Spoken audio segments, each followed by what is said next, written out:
This seminar is brought to you by Gulp. I'm Captain George Gozdz, host of Time Florida Sportsman, and today's seminar, I'm going to talk to you about matching the hatch. Match the hatch. You hear that all the time. What does that mean? It just means to use the bait that's in your area.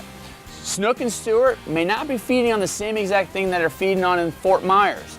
I need to know what's prevalent in the area for a bait fish, and I need to use something that resembles that bait.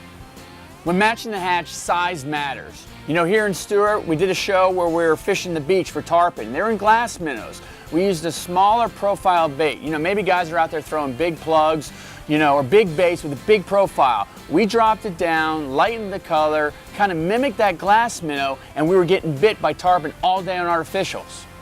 So when I go to an area, I'm going to look at what's going on in that area. What is the prevalent bait? And I'm going to first choose a bait that the profile resembles the bait in the area. If I'm on glass minnows, I'm going to use a small jerk shad. If they're on a shrimp run, a shrimp hatch, I'm going to use a shrimp. And I'm going to use a shrimp that matches the natural shrimp that are in the area. Or if they're feeding on mullet, maybe I want a bigger plug that resembles a bigger mullet. Or a finger mullet, maybe I'm going to throw a small topwater plug.